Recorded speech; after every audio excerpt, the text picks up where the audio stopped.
बकर को कहो कि हमारी जगह नमाज पढ़ाए। सैयदा आयशा सिद्दीक़ा रज़ी अल्लाह तआला अन्हा जो सैयदना सिद्दीक़ अकबर की साहिबजादी हैं, वालिद साहब को जानती हैं। कहने लगी, या रसूलल्लाह आप जानते हैं मेरे वालिद रक़ीक़ुल क़ल्ब हैं, नरम दिल हैं। खड़े होंगे तो आपकी मोहब्बत में, आपके प्यार में, आपकी जुदाई में, आपके गम में नमाज नहीं पढ़ा सकेंगे, रोने लग जाएंगे। तो आप किसी और को नमाज का कह दें। सरकार ने फरमाया अबू बकर से कहो वो नमाज पढ़ाए।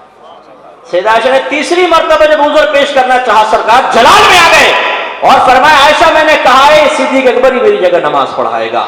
तो सिद्दीक़ अकबर ने नमाज पढ़ाई। ये सरकार का इंतिखाब। सहाबा कराम को देखिए, सरकार एक मर्तबा दो कबाइल में सुलह करवाने के लिए तशरीफ ले गए। ज़ोहर का वक्त आ गया, सरकार तशरीफ ना ला सके। सहाबा कराम सिद्दीक़ अकबर के पास पहुंचे, हुजूर आप नमाज पढ़ा दें। याद रखिए कि जब इमाम मुकर्रर शुदा ना हो तो इमामत का हकदार वो होता है जो उनमें सबसे ज़्यादा साहिब इल्म होता है।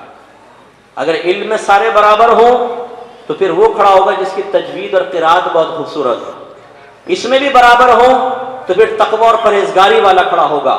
इसमें भी बराबर हो तो ख़ानदानी वजाहत को देखेंगे या उम्र की ज़्यादती जो बड़े उम्र वाला है उसको खड़ा करेंगे। सहाबा किराम का आकर सरकार की गैर मौजूदगी में सिद्दीक़ अकबर से ये कहना कि आप नमाज पढ़ाएं साबित करता है कि आप नस्बन भी आला हैं, आप किरदार के लिहाज से भी आला हैं, इल्म के लिहाज से भी आला हैं और तक़वा के लिहाज से भी आला हैं। कोई आपकी मौजूदगी में ऐसा नहीं जो आपके बजाय मुसल्ले पे खड़ा होने का सही हकदार है। खड़े हो गए, आपने कहा चलो ठीक है अगर तुम कहते हो तो नमाज पढ़ाता हूं। नमाज स्टार्ट हो गई। तवज्जो फरमाइए, नमाज स्टार्ट हो गई। सरकार तशरीफ ले आए। नबी करीम सल्लल्लाहु अलैहि वसल्लम सफ़ों को चीरते हुए आगे आए, क्योंकि नबी के लिए आगे ही मुनासिब है, पीछे नहीं। जिस सब से सरकार गुजरते वो सब जोर जोर से यूं हाथ मारती ताकि सिद्दीक़ अकबर को पता चल जाए कि सरकार तशरीफ ले आए। सहाबा कहते हैं इस मकाम पर कि सिद्दीक़ अकबर जब नमाज पढ़ते ना दाएं बाएं बिल्कुल मुतवज्जे नहीं होते। उन्होंने कोई तवज्जो ही नहीं की। अब तक तकरीबन सारे सहाबा ने हाथ मारना शुरू किया तो शोर हो गया। फिर सिद्दीक़ अकबर को थोड़ा सा ख्याल आया, देखा तो साथ में सैयद दो आलम सल्लल्लाहु अलैहि वसल्लम खड़े हैं। पीछे हटना चाहा, सरकार ने इशारा फरमाया सिद्दीक़ नमाज पढ़ाते रहो, लेकिन सिद्दीक़ अकबर पीछे हटते चले गए। सरकार आगे आए, नमाज पढ़ाई। नमाज से फारिग हुए तो पूछा ए अबू बकर जब मैंने कहा था इशारा करके कि नमाज पढ़ाते रहे तो आप पीछे क्यों आए? अर्ज़ की अबू कुहाफा के बेटे की ये जुर्रत कि सरकार मौजूद हो और मैं आगे होकर नमाज पढ़ा। अब जरा गौर फरमाएं, नबी अभी ये तो कन्फर्म हुआ कि सहाबा किराम भी सिद्दीक़ अकबर को सबसे अफजल मानते थे तो आगे खड़ा किया। अब एक समझने वाला पॉइंट है वो ये है कि नबी करीम सल्लल्लाहु अलैहि वसल्लम ने इशारा फरमाया सिद्दीक़ पढ़ाओ, लेकिन सिद्दीक़ पीछे आए। बताइए हुक्म उदूली हुई कि नहीं हुई? ये नाफरमानी हुई कि नहीं हुई? नो। समझिए इस बात को, एक होता है हुक्म, एक होता है मशवरा।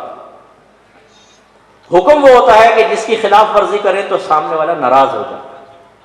बस हमें यकीन है कि माँ बाप ने कहा है पूरा नहीं करेंगे तो नाराज हो जाएंगे, ये हुक्म है, चाहे वो लफ्ज़ हुक्म ना कहें। और अगर आपको यकीन है माने ठीक है, नहीं माने तो नाराज नहीं होंगे, ये मशवरा होता है। जैसे माने वैसे कहा बेटा बाहर जा रहा हो जल्दी आ जाना, आपने कहा जी मैं आ जाऊंगा, ये क्या हुक्म है? आपको जानते हो थोड़ा बहुत 5-10 मिनट आधा घंटा लेट भी होगे तो मां नाराज नहीं होगी, ये मशवरा कहलाएगा। और अगर हालात खराब है, बाहर कर्फ्यू के साथ माहौल है, गोलियां चल रही, मां ने कहा देख वक्त पे आ जाना, अब ये हुक्म होगा। अब अगर आप नहीं आएंगे मां बेचारी जरा परेशान होगी, आप गुनहगार होंगे। नबी करीम ने इशारा फरमाया, सिद्दीक़ अकबर सबसे ज्यादा मिजाज रसूल को समझने वाले थे, समझ गए ये हुक्म नहीं है मशवरा है। प्यार और मोहब्बत में सरकार ने इशारा किया, इसीलिए पीछे हटे। और इसीलिए नबी करीम ने आखिर में ये नहीं फरमाया कि सिद्दीक़ हमने हुक्म दिया था तुमने नहीं माना, ये गुनाह हुआ तौबा करो, वरना नबी पे तौबा करवाना वाजिब होता। एक बात तो ये समझे। दूसरा, इससे मालूम हुआ सिद्दीक़ अकबर किस हालत में थे? बताइए, नमाज की हालत में थे। किसकी बारगाह में खड़े हुए थे? अल्लाह ताला की बारगाह में खड़े हुए थे। किसकी तरफ मुतवज्जे थे? अल्लाह की तरफ मुतवज्जे थे। और नमाज में किसकी तरफ मुतवज्जे होना चाहिए? अल्लाह की तरफ ही होना चाहिए। लेकिन सिद्दीक़ अकबर किसकी तरफ मुतवज्जे हुए? نبی کریم صلی اللہ علیہ وسلم کی طرف، اور سرکار نے آخر میں ناراضگی بھی نہیں فرمائی۔ اس کا مطلب یہ ہوا کہ نماز میں توجہ اللہ ہو تب بھی نماز کامل، اور اگر نماز میں توجہ رسول کی جانب ہو تب بھی نماز کامل ہو۔ اب یہ کہا جائے کہ نماز میں نبی کا خیال لانا یہ غلط ہوتا ہے، کیوں؟ بھائی دیکھیں نا، نماز میں اللہ کی تعظیم ہونی چاہیے، جب نبی کا خیال لائیں گے تو نبی کی تعظیم پیدا ہوگی، تو اللہ کی تعظیم میں فرق ہو جائے گا، اس لیے یہ صحیح نہیں ہے۔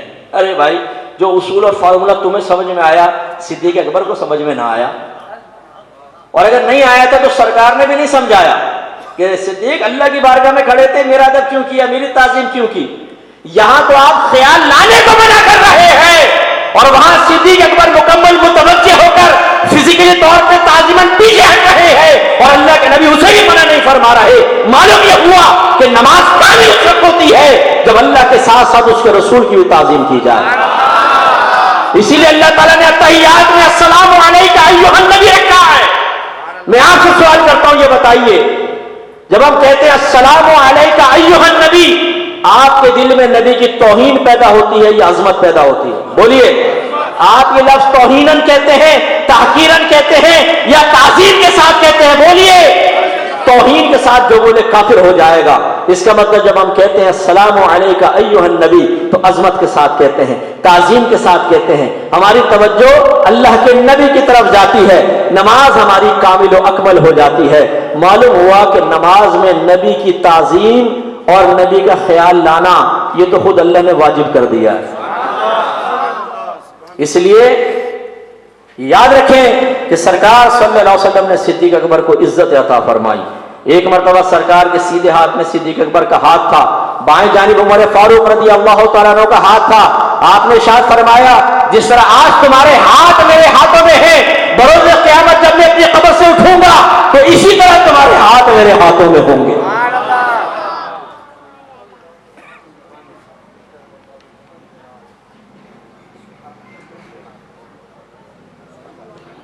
ہر صحابی نبی جنتی جنتی، ہر صحابی نبی جنتی جنتی، حضرت صدیق بھی جنتی جنتی، اور عمر فاروق بھی جنتی جنتی، حضرت عثمان بھی جنتی جنتی، حضرت علی بھی جنتی جنتی۔